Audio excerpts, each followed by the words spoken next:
For a second, I couldn't breathe. The hallway around me blurred. Cars passed outside. Somewhere, a dog barked, but all I could hear were her words echoing in my head. "What are you talking about?" I said. "That's Daniel's money." "He owes you," she whispered. "You'll understand soon." The line went dead. I stood there, keys in hand, staring at my reflection in the small hallway mirror. My face looked pale, tired, confused. Daniel and I hadn't spoken in almost 2 years. After Dad's will was read, we became strangers. He took everything, Dad's savings, the house, even the old family piano. I let him because I thought peace was worth more than pride. Now Mom was asking me to cross a line I never imagined. I drove to her house. The air smelled of rain and old coffee. She was waiting at the kitchen table, hands folded, a small envelope beside her cup. When I sat down, she pushed it toward me. "He left this here months ago," she said. "His bank card. He forgot it." "Mom, this isn't right." "Emily," she said softly, "you worked 2 jobs to help him through college. You sold your car so he could move to the city. And when your father died, Daniel took everything. Tell me, how was that right?" Her voice broke. I picked up the envelope. The card inside felt heavy, almost warm from her hands. My brother's name glinted in silver. "I'm not taking his money," I said. "Then at least find out why he left it," she said. Her words stayed with me. That night, I lay awake, the card on my nightstand, like a secret I didn't ask for. The next morning, I tried calling Daniel. No answer. I texted him. Nothing. His social media was quiet, too. No updates, no photos, just silence. By the 3rd day, something in me snapped. I drove across town to his condo. His car was there, dust-covered. Mail overflowed from the box. The windows were dark. I knocked, waited, knocked again. No answer. Then I saw it, an envelope taped to the door, my name written in his handwriting. My heart pounded as I tore it open. Inside was a short note. "If you're reading this, Em, Mom finally told you, don't use the card until you know everything. Please, don't hate me when you find out." The words hit me like a wave. I sank to the steps, clutching the note, feeling the world tilt beneath me. What could he have done? When I drove back to Mom's, I found her standing at the sink, the radio playing soft old music. I held up the note. "What is this?" I asked. Her back stiffened. She turned slowly, her face pale. "You weren't supposed to see that yet," she said. "Tell me what's going on." She looked at me for a long time, her eyes shining with something I couldn't name. Guilt, maybe. Fear. "It started the night your father passed," she said quietly. My breath caught. "What about that night?" "Your brother made a choice, one that changed everything. For him, for you, for this family." I waited, my pulse in my ears. "He promised your father something before he died, but he broke that promise. And when you find out how, you'll understand why I asked you to use that card." Her voice cracked. She turned away, wiping her eyes with the back of her hand. I felt the room close in, the ticking clock, the smell of soap, the weight of secrets pressing down. "Mom," I said, barely above a whisper, "what did Daniel do?" She looked back at me. For a second, she seemed smaller than I remembered, older, fragile. She said, "I can't tell you, not yet." I took a step closer. "Then who can?" Her answer was a whisper. "He can." The next sound was the soft clatter of her wedding ring falling to the floor. It rolled once, twice, then stopped between us. And I knew whatever truth was coming, it was going to break something open that had been hidden for years. Outside, thunder rolled in the distance. Inside, my mother's eyes told me there was no going back. When Mom said those words, "It started the night your father passed," something inside me cracked open. Memories I'd buried years ago rushed back like a flood I couldn't stop. That night had always been a blur of voices, hospital lights, and quiet goodbyes. But now, standing in Mom's kitchen, I could see it all again. The moment everything changed. Dad's hospital room smelt like antiseptic and coffee. Machines hummed softly around him. Daniel stood at the foot of the bed, jaw tight, hands in his pockets. I sat close, holding Dad's hand. His skin felt cold, paper thin. "Take care of each other," Dad had whispered. His voice was weak, but his eyes were sharp. "What I leave behind, it's meant to keep this family whole, not tear it apart." Daniel nodded quickly, too quickly. "Of course, Dad."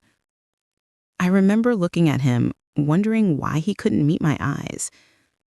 Later that night when Dad was gone, Daniel disappeared for hours. Mom said he needed space. I believed her. We were grieving. Nothing made sense. But when the will was read a week later, I learned that everything, Dad's house, savings, even his life insurance, was in Daniel's name. My name wasn't on a single page. I'd sat there in shock, the lawyer's voice fading into static. Daniel wouldn't look at me. When I finally found my voice, I asked, why? He shrugged. He thought I'd make better use of it. "You have a job. You're fine." Mom had tried to step in, but I stopped her. I couldn't stand the look in her eyes. Pity mixed with something else. Disappointment. That was the last real conversation Daniel and I ever had. Now, years later, Mom stood in front of me, her hands trembling as she dried a plate. "You said he made a promise," I said. "What promise?" She hesitated. "Your father wanted the money split evenly. Half for you, half for Daniel.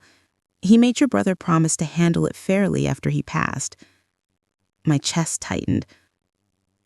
"So Daniel lied." Mom's eyes filled with tears. "He said he would take care of you, but when the time came, he didn't. I begged him to fix it, but he said he couldn't, that he wouldn't." I sank into the chair, my heart beat heavy in my ears. All this time, I'd believed Dad had chosen Daniel over me.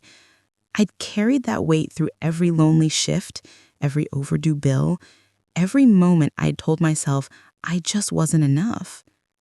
But it wasn't Dad who'd left me behind. It was my own brother. Mom set the plate down. "He didn't do it out of greed," she said softly. "Not at first." "What do you mean?" She looked toward the window, her reflection ghostly in the glass. "There was something else, something your father trusted him with, something bigger than money." I frowned. What could be bigger than everything he owned? She didn't answer. Instead, she reached for a drawer, pulled out a folded piece of paper, and handed it to me. It was a letter, old, creased, with my father's handwriting on it. The paper trembled in my hands as I read. "If you're reading this, it means I couldn't tell you myself. The account I left in Daniel's name isn't just savings. It holds funds from a project, one I started for the community center. If anything happens to me, the money must finish what we began. Don't let pride or fear stop you. This is for both of you. Together." I read the words twice before I looked up. "He wanted us to rebuild the center?" She nodded. "It was his dream, a place where kids could learn and play. He trusted you both to make it happen." My throat burned. "So Daniel kept the money and the truth?" Her silence was answer enough. I pushed the letter back toward her, my voice shaking. "Why didn't you tell me sooner?"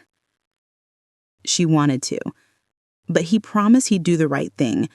I thought he'd change. Every time I saw him, I'd ask about it. He said he was handling it.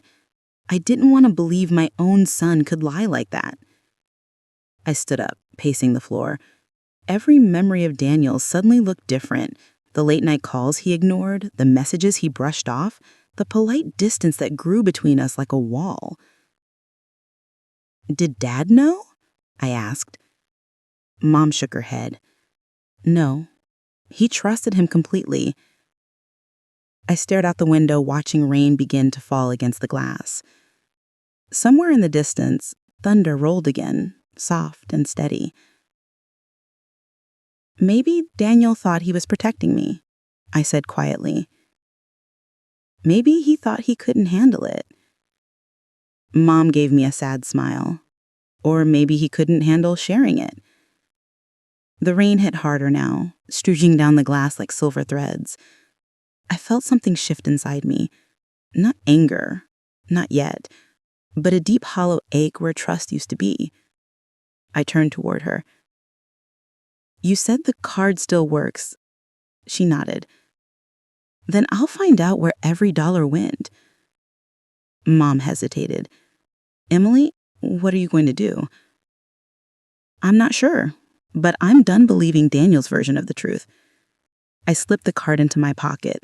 It felt cold, heavier than before. As I walked out the door, Mom called after me, "Be careful, sweetheart."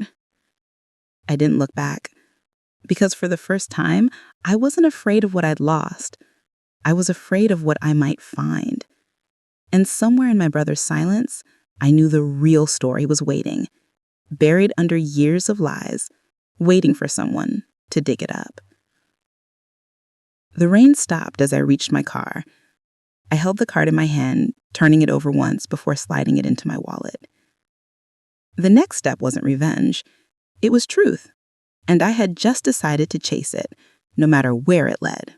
The morning after I found Dad's letter, I woke before sunrise. The city was still half asleep, washed in a pale gray light. I sat by the window with a notebook, the card on the table beside me. For years, I'd let the past sit quietly in the corner of my life. But now, every unanswered question hummed like a low current under my skin. This wasn't about money anymore. It was about truth. I opened my laptop and began. The card connected to an account at a local bank, one Daniel had opened right after Dad's passing. I typed in the information Mom gave me. My hands shook as the balance appeared. $92,416.37. The number glowed back at me, steady and undeniable. He hadn't touched a cent. My breath caught. For a moment, I didn't know whether to feel relieved or angry. Why keep it hidden all this time? I printed the last statement and took it to the kitchen. Mom was already there, pouring coffee, her face tired but calm. "He didn't spend it," I said. She froze, cup halfway to her lips. "What do you mean?" "The money's all there, every dollar." Her shoulders slumped, part relief, part confusion. "Then why keep it secret?" I didn't answer. I didn't know. After breakfast, I drove to the old community center, the one Dad had wanted to rebuild. It sat at the edge of town, boarded up and sun-faded, the paint peeling from the doors. A small sign still hung above the entrance, Harris Family Center. I ran my hand over the worn letters. Dust came away on my fingers. In that quiet, I could almost hear Dad's voice again. Together. That's what he'd written. Not one of us. Both. I took a picture of the sign and got back in my car. The reflection in the rearview mirror looked different. More certain, less broken. If Daniel wouldn't keep his promise, I would. That night, I called a contractor, asked for an estimate to restore the building. Then I called the bank. "I'm the joint account holder," I said, my voice steady. "I need to see the transaction history." There were only three: a deposit from Dad's estate, a small withdrawal, and a recurring automatic transfer, $200 each month to something called Bright Futures Foundation. I frowned. I'd never heard of it. When I searched the name, a small nonprofit website appeared.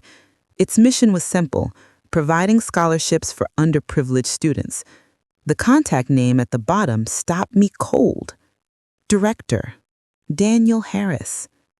I sat back in my chair, stunned. He'd used part of Dad's money to start a foundation. He hadn't stolen it. He'd redirected it. But why hide that from me? I called the number on the website. A woman answered. Bright Futures, this is Clara.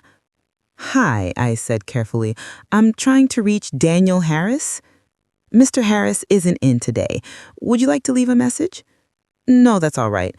Can I ask, how long has he been running this program? Oh, since about a year after his father passed. He's done a lot for this community. Quiet man, doesn't like attention. My throat tightened. After we hung up, I sat in silence. The ache of betrayal tangled with something softer, something that almost felt like pride. Daniel hadn't taken the money for himself. He'd used it for others. Still, he'd cut me out, kept me in the dark, left me believing Dad had abandoned me. It wasn't theft, it was silence. And that somehow hurt worse. That evening, I visited Mom again. She was sitting on the porch knitting under the dim porch light. I handed her the printed statement and the screenshot of the foundation's website. Her eyes widened. He did this? Yeah, he built something good, but he never told us. She looked down, turning the page slowly in her hands. He should have shared it with you. Your father wanted you both to carry his work forward. I sat beside her. The air smelled of lilac and rain. Maybe he thought I wouldn't understand. Or maybe he didn't want to face what he did. You have every right to be angry. I nodded, though the anger had started to shift into something else. Resolve. I'm not going to fight him, I said, but I need him to see what he broke. Mom gave a slow smile. How? By finishing what Dad started, I said. With or without him, I'll restore the center. For the first time in a long while, I felt a kind of peace. Not the quiet of giving up, but the calm that comes when you finally know what you must do. Over the next few days, I visited local businesses, asked for support, shared Dad's vision. People remembered him, his warmth, his generosity. Donations trickled in. Each small step rebuilt something in me, too. Still, every night I'd check the foundation's website, waiting, watching. Then one evening, I noticed something new, a post at the top of the page. Our director will be traveling to oversee the restoration of the Harris Family Center. The words made my heart skip. He knew. Daniel was coming home. I sat back, the screen light washing over me. The air felt electric, charged with a tension I hadn't felt in years. Not anger, not fear, just readiness. Because this time, he wouldn't be the only one holding the truth. And when we finally faced each other, it wouldn't be about what we lost. It would be about what we still had the power to rebuild. Daniel arrived on a quiet Thursday afternoon. I knew he was back the moment I saw his car parked in front of the old center, the same one that had gathered dust for a decade. The sun hung low, turning the cracked pavement gold. I parked across the street and watched him step out. He looked older. His hair was shorter, his shoulders tenser, but it was still him, my brother, standing where our father's dream had fallen apart. I waited until he turned toward the front doors before I called out, "Didn't think I'd see you here again." He froze, then turned slowly. The look on his face said everything. Surprise, guilt, a flicker of something that looked almost like relief. He said quietly, "You found out." I did. We stood there for a long moment, just watching each other, the space between us filled with all the words we hadn't said in years. He took a breath. I didn't mean for it to happen like this. Then, how did you mean for it to happen? I asked. He looked past me toward the faded sign above the doors. I wanted to tell you, but after the will, after everything, I didn't know how. Try now, I said. He nodded and sat down on the steps, motioning for me to join him. The air smelled of old wood and summer dust. When Dad died, he began, I panicked. He'd trusted me with everything, and I didn't think I could handle it. The community project, the estate, none of it felt real. You were grieving, and I thought the last thing you needed was more responsibility. So I told myself I'd take care of it until you were ready. I stayed quiet, watching the sunlight catch on the edge of the broken sign. But then, he continued, the money just sat there. I didn't know what to do with it. A year went by, and I kept thinking about what Dad wanted. So, I started the foundation. It felt like something good. Like maybe I was doing what he would have wanted. You were, I said softly. Except for one thing. He looked at me. What's that? You forgot the part where it was supposed to be together. The words hung between us. For a moment, I saw him flinch, not out of anger, but recognition. I know, he said finally. I thought I was protecting you, Em. I told myself you'd moved on, that you didn't want anything to do with Dad's plans. It was easier than admitting I'd taken something that wasn't mine to take. That wasn't your choice, I said. My voice wasn't angry, just steady. You didn't get to decide for both of us. He nodded, staring at his hands. You're right. The quiet stretched out again, heavy and real. I looked at him, this man who used to chase me through sprinklers, who used to steal the last pancake and grin about it. I thought of all the nights I'd spent wondering how he could turn his back on me so easily. Now I saw it wasn't cruelty that had built the wall between us. It was fear. I told you about the promise, about what Dad asked you to do? His eyes closed for a moment. He made me promise I'd take care of the money until we could rebuild the center. I told him I would. Then when he died, I told myself keeping it was the same as keeping the promise. But it wasn't, I said quietly. He looked up. His eyes were red, but his voice was steady. I know. I thought I could make up for it by helping others. But every time I saw Mom, I felt that guilt sitting right there on her face. She wasn't angry, just disappointed that you didn't trust us. He nodded slowly and sat. And now you're here, which means you're not giving up on the center. I'm not. He smiled faintly. Then maybe I can help. For a second, I didn't answer. Part of me wanted to tell him no, to let him sit with the weight of what he'd done. But another, quieter and stronger, reminded me that this was never about punishment. It was about healing what we'd both broken. I already started. The community's behind it. People remember Dad. They want this place alive again. He looked at me, surprise softening into something like gratitude. You did that? Yeah, I said, but it's not finished. He nodded, then reached into his bag and pulled out a folder. I brought the paperwork for the foundation. Every account, every expense. It's all yours too.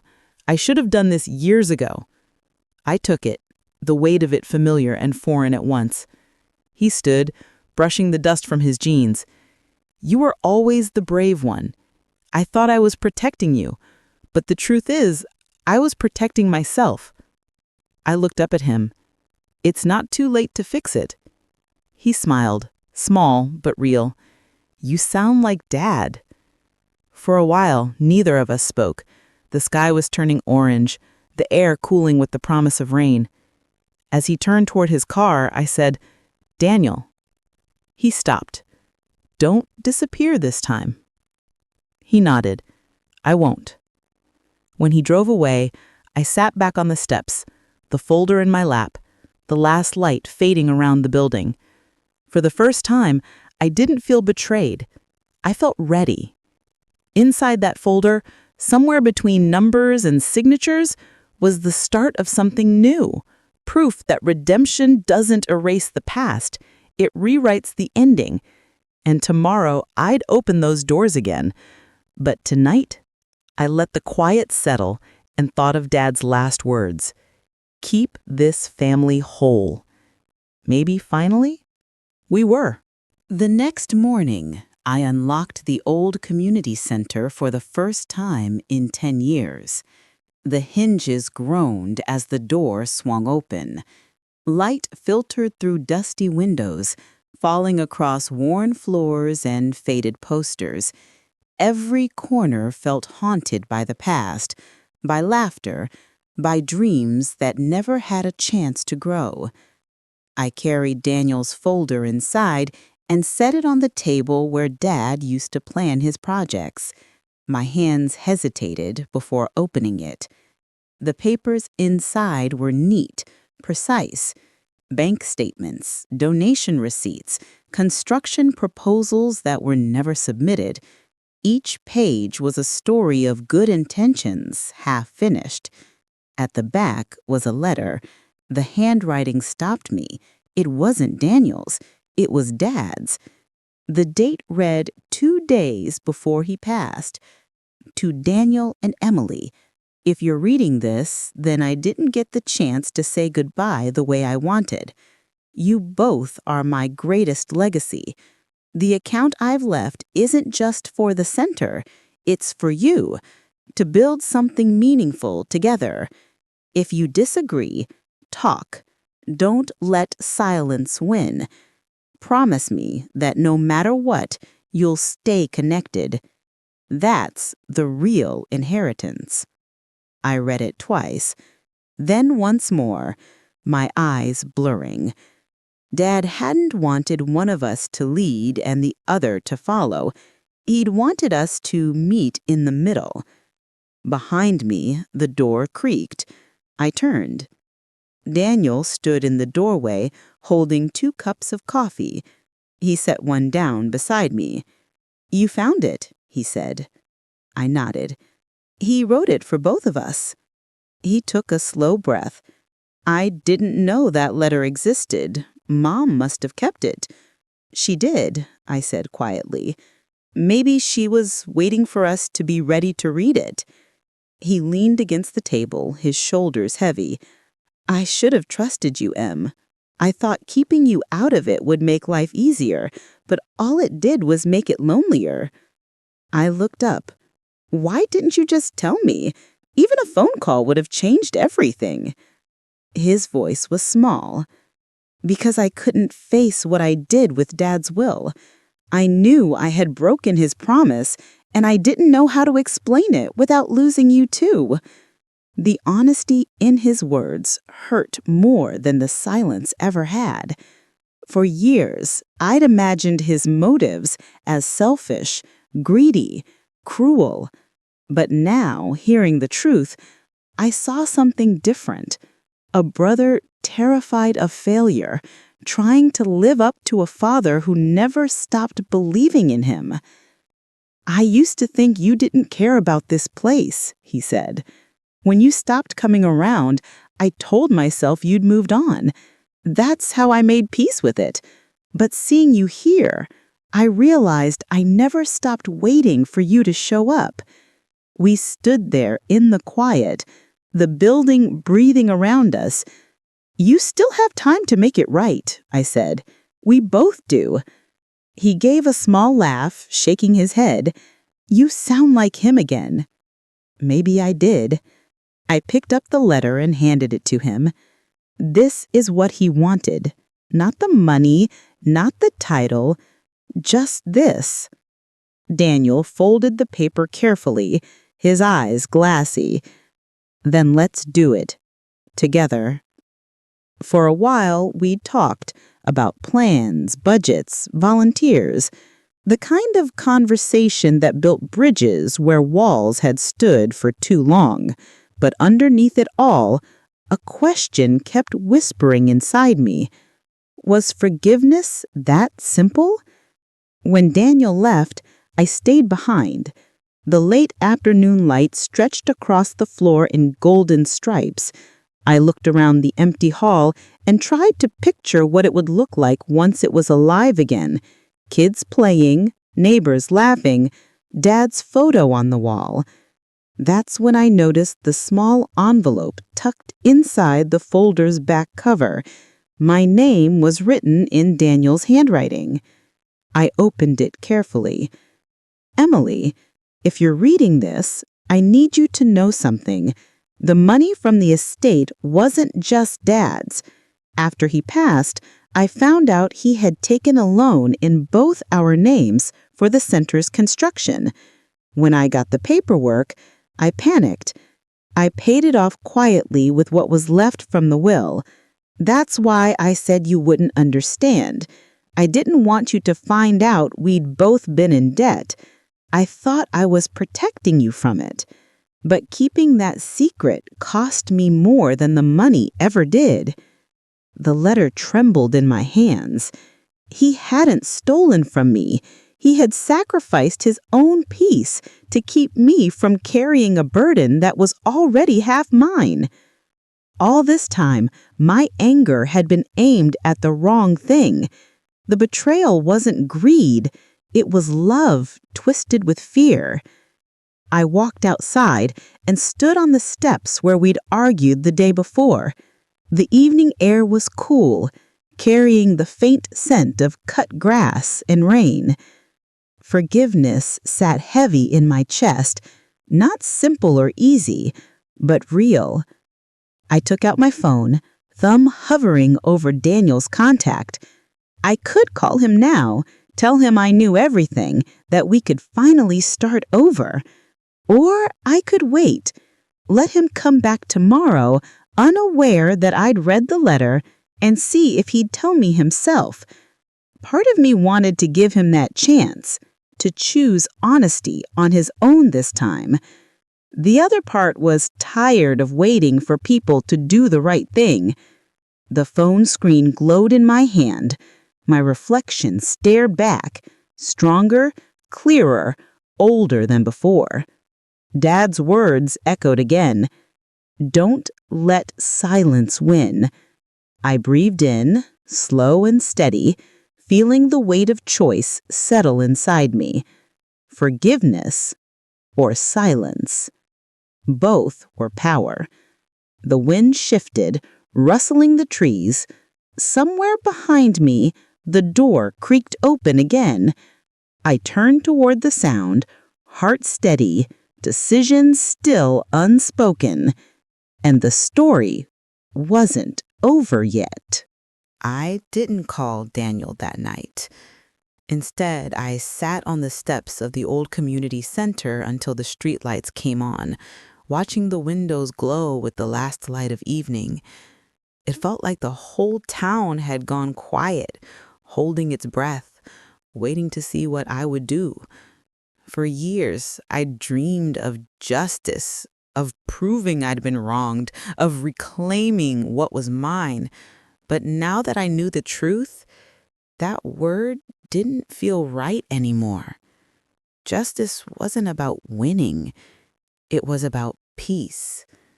The next morning, Daniel showed up again. He carried 2 coffees, same as before. There was something different in his eyes this time. No pretense, no tension, just honesty. He set 1 cup beside me on the step. Couldn't sleep, he said. Me neither. For a moment, we sat in silence, watching the early light stretch across the empty field. Then he spoke. There's something I didn't tell you yesterday. I left a letter for you in the folder. I don't know if you saw it yet. I turned to face him, meeting his eyes. I did. He flinched slightly, then nodded. Then you know why I did what I did. I do. He rubbed his hands together, nervous. I was scared you'd hate me for it. I did, I said softly, for a long time, but not now. He looked at me, confused. Because now I see you were trying to protect me, even if it cost us both. You made a mistake, Daniel, but You didn't betray me. You just didn't trust me to carry it with you." He exhaled, a sound that was half a laugh and half relief. "I guess I didn't trust myself either." We sat there, both staring ahead, the air thick with everything that didn't need to be said. After a while, I stood and brushed the dust from my jeans. "Come on, let's go inside." Together, we walked into the building. The morning light filled the hall, chasing away the shadows that had clung to its corners for years. We moved a few chairs, opened the windows, and let the air in. It felt like the building itself was breathing again. Daniel paused by the table, glancing at the folder. "Do you want to keep it?" he asked. I shook my head.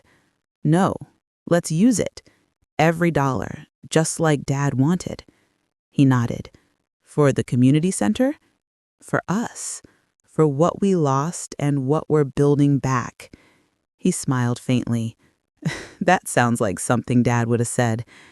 "Yeah, it does." Later that afternoon, volunteers began to trickle in.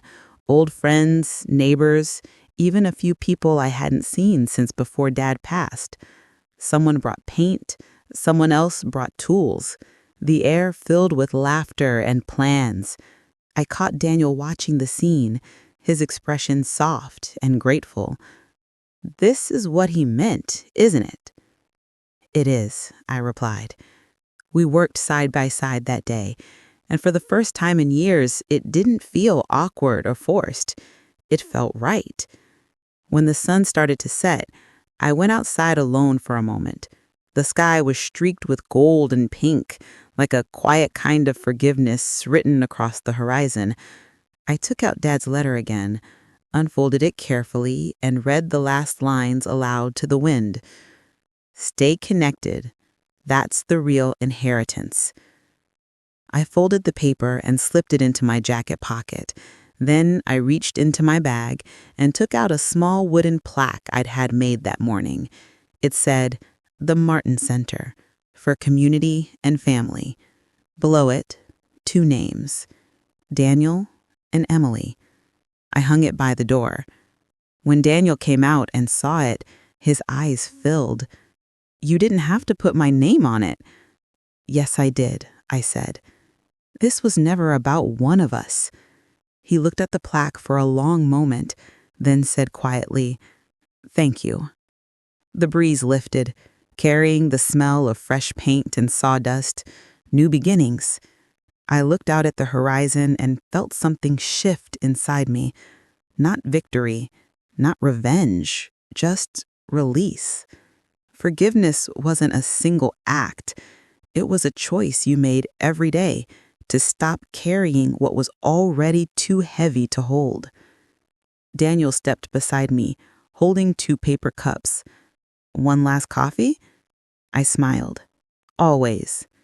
We stood there, watching the sun dip behind the trees, the golden light spilling across the building we were building back together. For the first time in a long time, I didn't feel like something was missing. I didn't feel like a victim or a survivor, just whole. As the light faded, I turned to Daniel. "You know, Dad was right. Silence does win if you let it, but not today." He nodded, eyes bright. "Not today."